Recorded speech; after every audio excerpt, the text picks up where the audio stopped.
demands and propaganda of revolutionaries, demagogues, and malcontents, and has a horrifying history of supporting the most contemptible causes, including slavery, segregation, the Ku Klux Klan, eugenics, and even lynchings. Indeed, almost from the start, the Democrat Party rejected the principles and values of the American experiment. And today it is the home of another anti-American movement, American Marxism, with its various ideological appendages. The Democrat Party ruling class, elites, and activists are united in this revolution. As the title of this book declares, the Democrat Party hates America.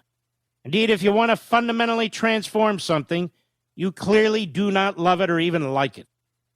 As I have explained on my radio show, if someone says, "I wish I could fundamentally transform my spouse," then you obviously don't love or like your spouse. But what if you don't want to fundamentally transform America and love our country? Then it is important to speak the truth about those who seek to impose their will on the rest of us. When dealing with such a dire threat to our freedom, society, and way of life, we cannot dodge our responsibilities as citizens, especially in my case, when I have such large platforms to push back. It can be difficult and unpleasant to speak out and write a book such as this, given the predictable outrage and anger that will surely result from numerous individuals and quarters. Nonetheless, the time is late and the cause is too important to self-censor. So let us step back and examine what is taking place and the central role of the Democrat Party. Of course, it is necessary to expose the role of the Democrat Party's current leader, President Joe Biden, in undermining America.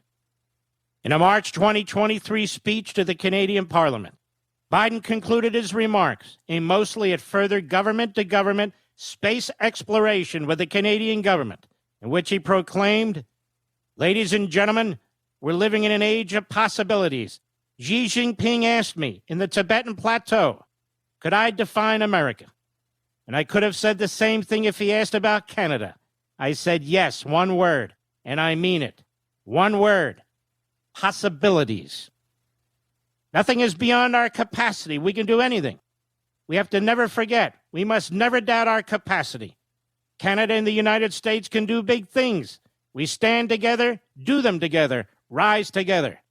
We're going to write the future together. I promise you." Biden was not talking about the possibilities of entrepreneurship, capitalism, individual human initiative, etc., when speaking to Xi or the Canadian Parliament. He was talking about the endless opportunities of an activist government, which means the expansion of his own power and that of the Democrat Party, the establishment of an all-powerful central government, a command economy, and the remaking of man's nature. Indeed, Biden rules as an autocrat. Biden has said he wants his legacy to be as big as or bigger than Franklin Roosevelt's, who did in fact radically change the nature of the federal government and its relationship with the citizen. And Biden is being urged to continue the transformation of America away from the founding ideals toward an Americanized Marxist model that I wrote about at length in American Marxism. Today, Biden is a reckless and stubborn autocrat who has frequent temper tantrums and screams and curses at his staff. He's also racked up a disastrous record, both domestically and internationally. Some wonder how Biden moved from a relatively nondescript politician to a radical leftist. In fact, for most of his life, Biden has been a political chameleon and an intellectual lightweight. When he entered the Senate, he immediately sided with the segregationists and racists and actively opposed the integration of public schools. When law and order became an important issue in the mid-1990s, he co-sponsored a criminal justice bill that was tough on criminals. At one point, he was a fiscal centrist by Washington standards and also supported some limits on abortion. He also backed border enforcement.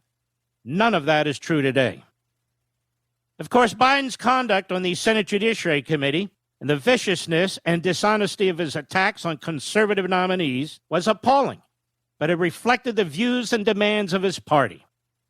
Moreover, Biden always saw himself as presidential timber when most did not. His lies and deceit, including his habitual plagiarizing, including stealing words and phrases of speeches. To keep listening to this audiobook, I've left you a link in the description so you can do it at no cost thanks to Audible's 30-day free trial.